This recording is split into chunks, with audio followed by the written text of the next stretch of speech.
ticking clock. Hey, what's up, everyone? Welcome back to another exciting episode of Hanging Out with Chops. Like always, a big shout out to all you returning listeners. And if this is your first time here, checking us out, welcome. This is Hanging Out with Chops. We talk about music, the studio, everything that happens in those rooms. But we also talk about life. Whether you realize it or not, the two things are tied together.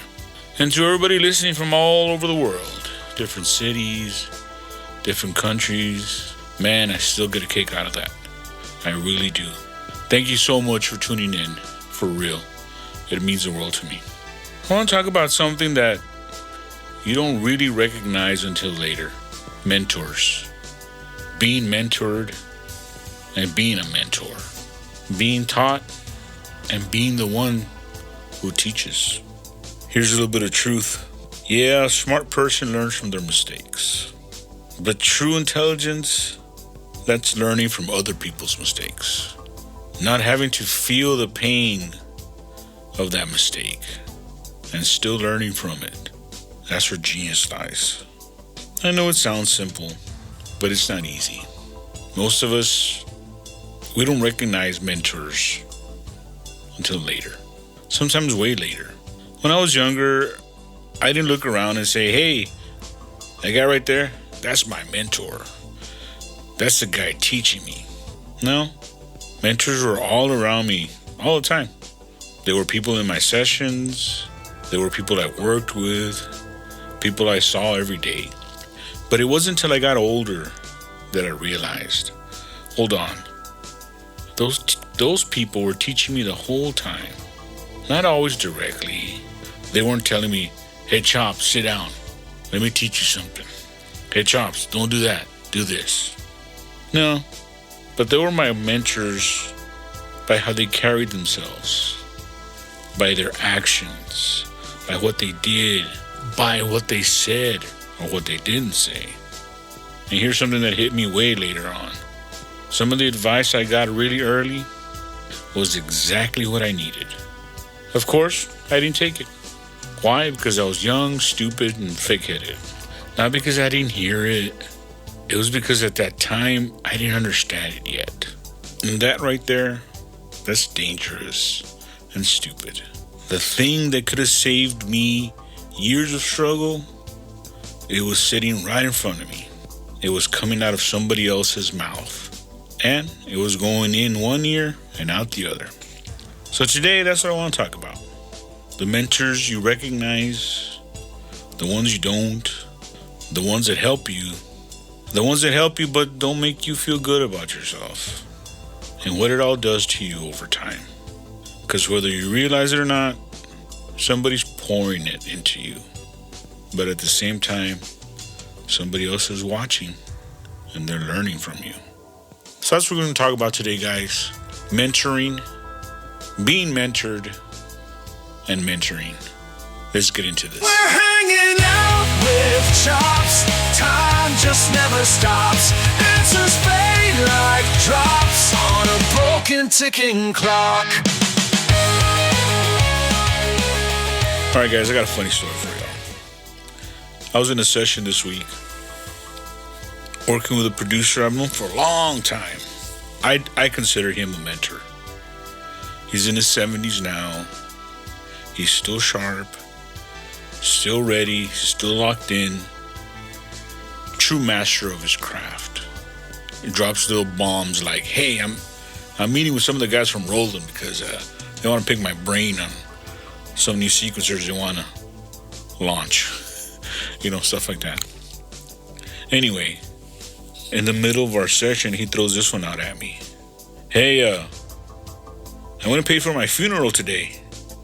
So when y'all hear that I die, you better go to my viewing because I'm only paying for one day. Then they're putting my butt in the ground. So we all had a big laugh. And we joked about it, and the whole room was roaring, and, oh man, you're so crazy. But he wasn't joking. And he's not sick. There's nothing wrong with him. But he's prepared. That's what stuck with me. That's what being a mentor is. We weren't talking about EQs. We weren't talking about mic placement. We were talking about life. He's on the same road I am, except he's way further down the road than I am. And he's taking the time to look back and go, hey, Chops, this is coming up. Get ready for it. There's also another mentor in my life, my boss. He's done very well for himself. He doesn't have to look out for me, but he does. Especially financially. We talk about money, planning, the future, and he'll hit me with the usual, hey, did you check the market today? Have you been checking out any properties? Have you looked into some CDs? And I realized something. He's watching after me. Not just today, but years from now. That's mentorship. He's not making sure that I'm being taken care of today. He wants to make sure that years from now, I'm gonna be okay. Early on, one of the first big guys I had ever worked with, one of the established artists, I'm using air quotes, I know you can't see me, but established artist. You know, the guy was doing good. He in my eyes, what I consider had made it. He had the hits, and he was doing great. He told me, I'll never forget this. Hey, Chops, while you're trying to make it, just get a normal job. Make sure you always have money coming in. And did I take his advice? No. Why? I wanted all my hopes and dreams and aspirations and everything to come from only music. Because that's what I was. I was a musician, and making money flipping burgers or anything else was just outside of my scope. And that was below me. I was all in. And the road I picked was hard. Extremely hard. And I didn't have to do it that way. I could have gone just a simple 9 to 5. The money would have been rolling steadily. I probably would have gotten here a lot faster. But even though my road was way harder, there was some benefits. It gave me belief in myself. I know now, having rebuilt my life so many times, from that struggle I learned that now there's no place on this planet that if I had to start all over again, I couldn't walk into some local studio, present myself, shake someone's hand, and start rebuilding my life again. That came from the struggle. Now, not all mentors feel good. Early on, I also worked with an incredible talent. She was a studio owner, true master of her craft. Took every opportunity she could to crush me if I ever did anything wrong. If I played the right chord but the wrong inversion, oh, she let me know. If I played the right notes but the articulation was wrong, she let me know. I hated going to work, but I learned. We used to work for a karaoke company, rebuilding hits. Talk about a learning experience. You had to do everything. You had to recreate the drums. You had to recreate bass lines. You had to recreate guitar parts, backing vocals, karaoke tracks. You basically re-recorded everything but the lead vocal. Even though I hated going, I truly hated going to that job. Man, it made me a beast. It truly did. We went from bumping heads to becoming co-workers to becoming somewhat friends to, before you knew it, I had keys to the studio and I was leaving finished projects on her desk. She truly trusted me by that point. But the whole time I was learning. Here's another one for you. Oh man, I had another good buddy of mine.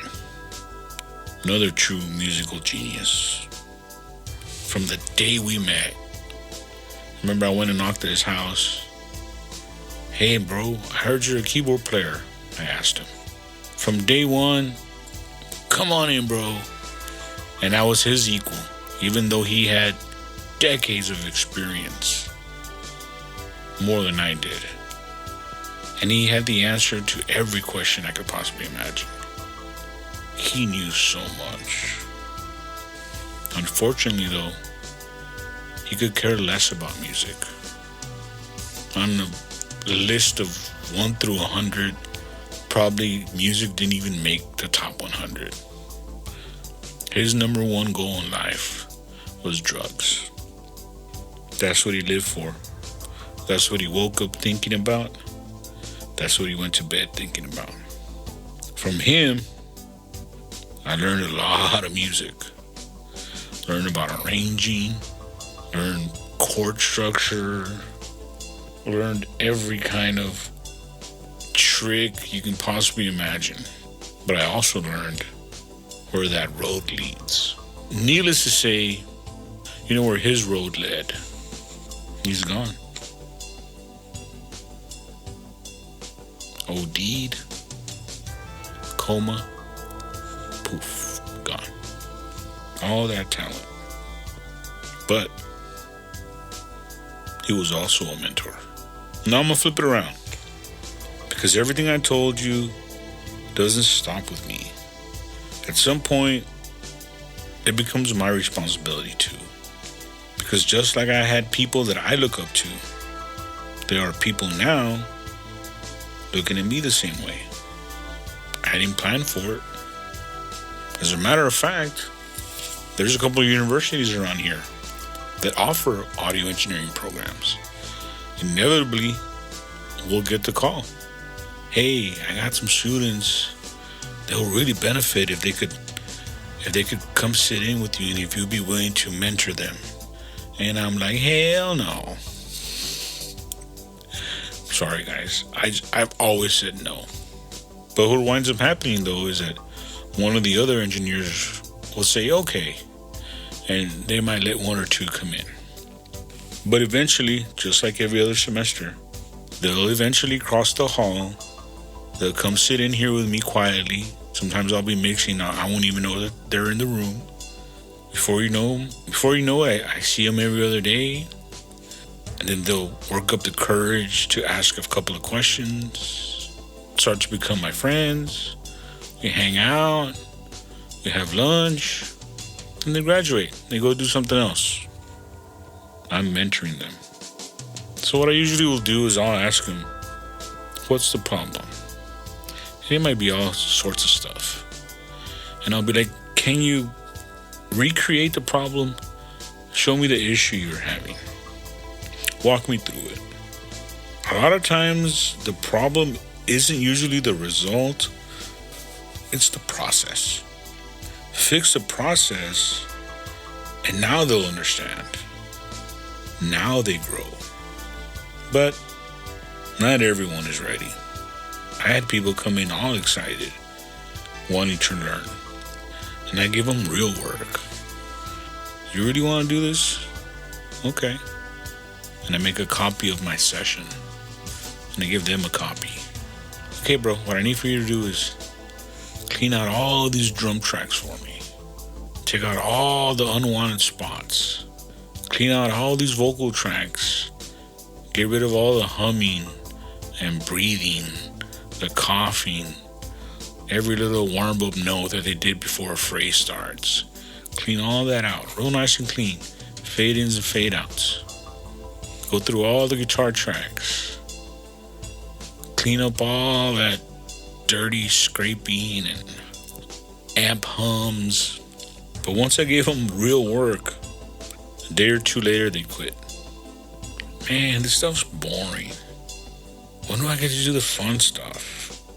Yeah, they wanted the fun part, but a lot of this is work. Long, tedious work. Not everybody wants that. But then There's the ones that really do want it. I had one cat. Man, that guy became my shadow. Back then, I wasn't just doing studio gigs. I was still doing a lot of live work. And that guy shadowed me the whole time. It got to the point where if I was running front of the house, he was on monitors. If I was recording, he was editing. If I was putting new heads on toms, he was cleaning the drums. You know? We worked great as a team. But you know what? He wanted it. And eventually, I trusted him. There was times I'd get double bookings, and I'd send him out on his own. Why? Because I trusted him at that point. I knew he'd make the right decisions, even if I wasn't there. And eventually, he made it. Why? Because he was ready. And now here's something else. Mentorship doesn't always mean being side to side. Sometimes being a good mentor is just finding opportunities to want to help each other. A lot of times, I just make myself available. And I'll tell them, hey, bro, you get hung up, call me. If I don't answer, text me. Send me an email. That's it. Sometimes one answer keeps somebody going. And then there's trust. I got some cats that will ask me about gear. Hey bro, I was thinking about getting this. What do you think? You know what? I make the time. I'll do a little research on what they're looking at. And I'll give them my 2 cents. Hey bro, this is what I think is good about that. This is what I think is bad about it. After that, it's up to you. Cool. And here's what I've learned. You shouldn't be waiting for those moments. You should be actively looking for those moments. Looking for opportunities to help somebody. Because the teaching part of it, that's what makes you better. It sharpens you. It forces you to understand what you know. Yeah, you know because you do it every day. But have you ever tried to put your thoughts in one cohesive explanation? Having to explain the why of what you do makes you better. And honestly, what you've learned and what I've learned is not supposed to stop at us. It's supposed to feed you, give you knowledge, and then you pass it on to the next guy. You have to be willing to ask for help. Say it. I don't know. That's how you grow. And at the same time, be willing to help someone who doesn't know. Look for it. Because the help is out there. But you still have to go ask for it. And when you get it, pass it on. Guys, you'll plateau. You'll get stuck. Somebody right now is doing what you want to do. And if they're close to you or in your circle, or maybe it's slightly outside your circle or completely outside your circle, go ask them. You know what? And don't ask the stupid questions. Don't ask the, hey man, how do you do this? How do you do that? Ask the intelligent questions. Hey bro, I'm thinking about doing what you do. What's your life like? If you don't mind me asking, how many hours do you work? Do you get out? Is your life just music? Do you ever go to games? What are vacations like? Do you have regrets? Is there pitfalls in this that I may not see that you may have experienced already? Those are the good questions. I have siblings, and when they were growing up, I would tell them, I don't care what you want to be. Whatever it is that you want to be, find somebody that does that and go ask them about their life. Ask them what they get paid. Ask them how often they work. Are they happy? Do they wish they had done something else? Those are the questions you want to ask. That's how you learn. The technical stuff will come. EQing, recording, making money. Yeah, those questions are important too. But what's more important is having the courage to say, hey, I don't know, but I know that you do. Will you teach me? Hey guys, I still go through it. The other day, I was having some clocking issues. I was trying to clock a lot of devices. And I knew the one guy that had the answer. And I can't stand him. Oh my God, he's so arrogant. But I had to talk to him and tell him, hey bro, I know you know this stuff. Help me out. I need to get this done because I gotta move on to the next thing. And sure enough, he made his sly comments, but you know what? I got the knowledge from him. And I didn't strangle him. We had lunch and we moved forward. Oh man. And even lunch, man, what an attitude.